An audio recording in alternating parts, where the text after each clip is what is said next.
биыл қазақ автономиялық кеңестік социалистік республикасының құрылғанына, декреттің қабылданғанына 100 жыл толып отыр. Бұл жерде қазақ территориясының шекарасын шегендеуде Бөкей хан бастаған ұлт көсемінің сонынан ерген алаш қайраткерлерінің, әсіресе Әлімхан Ермекұлының ерлігі көп айтылады. Бірақ оның жанында Уәлитхан Танашұлының тағы да сол сияқты алаш азаматтарының еңбектері кейде елеусіз қалып жатады. Сол туралы сіздің пікіріңізді білсек.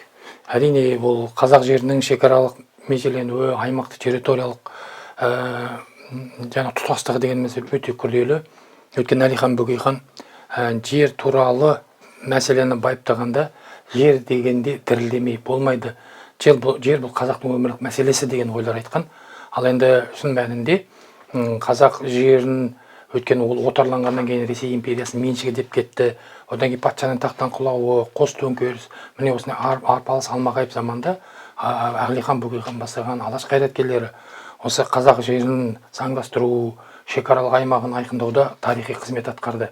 Сондықтан да Әлихан Бөкейхан сынды қайраткерлер солардың мұраттас, үзеңгілес серіктері тарихи қызмет атқарды. Сондықтан ол тұлғалардың әрбір еңбегін, әрбір қызметін біз білуіміз керек. Әсіресе мынау Әлімхан Ермекұлы мен қатар осы Уәлитхан Танашұлы ерекше аталады. Өйткені Уәлитхан Танашұлы ол 1968 жыл өмірден өтті. Мына Татарстанда өйткені алаш орда үкіметінің 15 мүшесінің бірі осы Уәлитхан Танашұлы болған.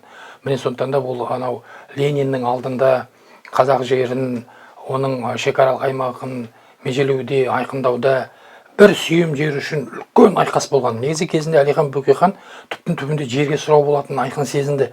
Сондықтан Әлихан Бөкейхан ұлт көсемі ретінде және де үлкен саясаткер, және саясаткер болғанда алдыңғы күндерді тереңнен бажайлай отырып, ол бірнеше мамандық бойынша қазақтың мықты тұлғаларын, қайраткерлерін дайындаған. Картограф, топограф, геодезист, статистик дейміз бе. Яғни ең деген қазаққа керек. Өткеннен ол анау шекараны межелеу деген мәселе келген кезеңде айталық оның анау халқының үлесі, пайызы, айталық фаунасы, флорасы, тауы, тасы, суы, өзені. Өткен Әлихан Бөкейхан Шербина экспедициясында, кейін Шерцотын экспедициясында ол қазақ даласының бүге шігесіне дейін кәдімгідей зерттеп зерделеді. Сондықтан да ол өзінің ізбасар шәкірттеріне, мұраттас серіктеріне мына аймақтық шекаралық межелену мәселесіне келген кезеңде нақты теориялық та практикалық та бағыт-бағдар берді. Сондықтан да бұл жерде қазақ жерінің шекаралық межелену деген мәселе бүкіл қазақ баласын үйістіру болды. Сондықтан да бұл жерде кәдімгідей бірлігі, тірлігі ғажап үйісті. Сондықтан да бұл жерде мына шекаралық аймақтық межелену мәселесінде Әлихан Бөкейхан кәдімгідей ең деген жаңағы мықты азаматтарды осы іске кәдімгі жұмылдырды, осы іске бағыттады. Әлімхан Ермекұлы, сонан кейін ерекше атап өтетін тұлғалардың бірі Уәлитхан Танашұлы. Өйткені Уәлитхан Танашұлы 1968 жылы тағы да қайталап айтамыз, мынау зорлықтан, зомбылықтан, құсаудан, қуғын-сүргіннен қайтыс болды. Жалпы алашқа, мына біздің зерттеуші алаштанушылар бүгінгі таңда алашқа нақты мүше болған тұлғалардың санын айқындау үстінде, мысалы оны 2000-нің мұғдарына дейін ол әрі айқындала береді. Өйткені бүкіл қазақ алашқа мүдделес болды. Алаш идеясын қолдады. Алаш идеясы деген сол мемлекеттілікті жаңғырту. А мемлекеттілік жаңғыртудың өзегі жер және жер. Әлихан Бөкейхан біз қандай автономия боламыз деген кезеңде жерлі автономиямыз болатымыз еді. Ал жерлі автономия болу үшін ол бүтін Ресей империясының меншігі деп кеткен қазақ жерін түгелдеу қажет болды. Міне сондықтан да Уәлитхан Танашұлы, Әлімхан Ермекұлы сынды тұлғаларымыз мына қазақтың әрбір сүйем жері үшін кәдімгідей большевиктермен Ленин бастаған солармен үлкен талас, тартыс, айқаста кәдімгідей қазақтың намысын, қазақ жұртының мүддесін кәдімгідей биік қоя білді. Сонда мына Уәлитхан Танашұлының қатысты естелікте өзінің мына қиғаш, өйткені мына қазақ жері бұтарланды. Бұтарланғанда бұлардың бәрі Ресей империясы меншігі деп кетті. Сондықтан да қазақ жерсіз қалды. Өйткені патшалық билік қазақ даласындағы хандық билік жүйесін жойды. Қазақтың жерін өзінің басыбайлы меншігі деп қарады. Мына Ресейден келген қара шекпенділерге таратты, одан кейін жерлерді сатып алу деген мәселелер. Мен сондықтан да мынау кәдімгідей Әлімхан Ермекұлы, Уәлитхан Танашұлар неше айлап жаңағы Мәскеуде, Кремльде Лениннің кәдімгідей большевиктер көсемі сол кезеңдегі Ленинмен болған дискуссияларда, тайталастарда кәдімгідей бұл қазақ жерінің заңды, қазақ жерінің мұрагері, қазақтардың байырғы заманнан мекендеп келе жатқанын демографиялық тұрдан алған кезеңде неше пайыз оның тауы, су деген мәселені айқындады. Уәлихан Танашұлының сонда Әлімхан Ермекұлының бауырына басып, мына өзіміздің қиғаш қазаққа қалды ғой, бірақ қанша жер кеткенмегенде ең деген жерлер қазаққа қалды. Сонда анау кейбір жерлерді айқындаған кезеңде тауын, тасын, өзенін, суын, көлін, шаруашылық бәрін айқындап айқындап келе жеткенде, енді кейбір жерлерде жеткізе алмайтын кезеңдерде жыраулар поэзиясынан үзінділер оқимын дейді. Өйткені мына Батыс Қазақстан тұнған эпикалық аудан, бүтін біздің жер, су атаулары, одан бөлек Алтын Орда дейміз бе, Ақ Орда, Көк Орда дейміз бе, біздің бүтін кәдімгідей құтты қоныс мекен бір бүкіл қасиетті. Сол кезеңде анау атақты Қазтуған, Доспанбет, Шалкиіз бүкіл кәдімгідей осы толғауларынан анау еділді, жайықты, бүкіл анау қиғашты, сағызды, жемді бәрін айтып кеп, өткен анау Закаспий дейді. Ол кезеңде мына біздің Астрахань, ол кезеңде мына Каспий, бүгінгі мына Батыс Қазақстан өлкелерінің бәрі Ресейге кетіп қала жатады ғой. Сол кезеңдерде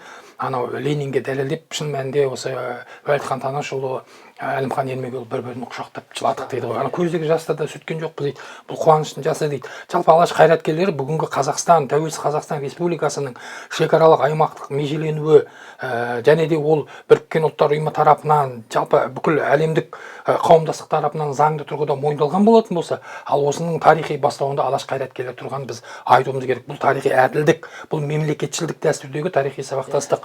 Одан бөлек тек қана әрине ол Жұмабек Ахметұлы Тәшеновтен бөлек бұл жерде мына Ахмет Байтұрсынұлы, Мұхамеджан Сералыұлы, бұлар мына Қостанай уезінің Қазақстанға қайтаруына үлес қосқан. Өйткені Халел Досмұхамедұлы, бүкіл әрбір алаш қайраткерлері бұлардың бәрі тарихи қызмет атқарды. Анасы Мағауса Сәдуақасұлы. Ал енді Жұмабек Ахметұлы Тәшенов бұл енді шын мәнінде қазақтың бағына туған бір туар тұлға. Бұл алаш рухындағы мемлекетшілдік дәстүрді жалғап, портфель кетті, жер қалды деген қазақ мына бүгінгі қазақтың солтүстік өңірін мынау басып алып билей бер деген саясатына, Хрущевтің бір волюнтаристік өктем саясатына қарсы тұрған бүтіндей бір осы елдік мемлекетшілдік дәстүрді сақтап қалған Жұмабек Ахметұлы Тәшенов.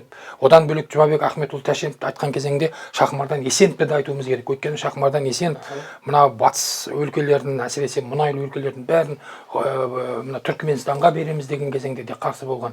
Мына біздің оңтүстік өлкелеріміз, біздің солтүстік өңіріміз, біздің батыс өңіріміз, жалпы Қазақстанды олар ту талақа етіп кәдімгідей бөлшектегі алу саясатын жүргізген. Өйткені патша дәуірінде бөліп алып билей бер деген саясат болатын болса, большевиктер де коммунистік жүйеде белге басып кәдімгідей өктемдікпен қазақ жерін бұтарлауды мақсат етті. Өйткені қазақ жерін бұтарлау дегеніміз бұл шын мәнінде Еуразия аумағындағы үлкен алып мемлекет. Өзі қазақ мемлекет деген кезеңде бұл алып империялардың мұрагері. Өйткені бұл даладағы ғұн дәуірі, бұл даладағы сақ дәуірі, бұл даладағы түрік дәуірі, одан кейінгі мынау Алтын Орданың бүтіндей бір жолшылығы дейтін болсақ, ол тікелей оны мұрагері Ақ Орда, Көк Орда, қазақ хандығы. Қазақ хандығы негізінде мына айталық қазақ автономиясы, Қазақ Советі Социалистік Республикасы, қазақ автономиясы, бүгінгі тәуелсіз қазақ мемлекеті осы тұрғыдан келеді. Сондықтан да анау Әлихан Бөкейхан, Ахмет Байтұрсынұлы, Уәлихан Танашұлы, Ахмет мына Әлімхан Ермекұлы деген кезеңде мына Жұмабек Тәшенов, сосын Шахмардан Есенов сияқты тұлғалар ұмытылмау керек. Бұдан да басқа тұлғалар бар, олардың бәрі ескерілу керек, және де бұлар ұлықталу керек. Өйткені жер.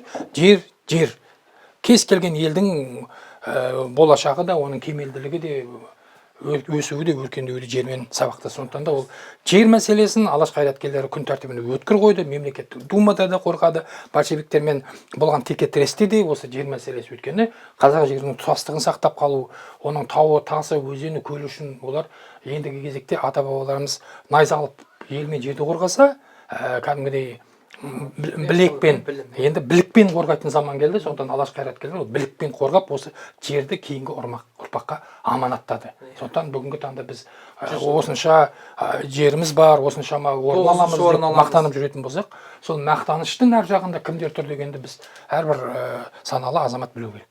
Дұрыс, рахмет. Сол 100 жылдыққа өзіңіздің жылы лебізіңізді білдірсеңіз.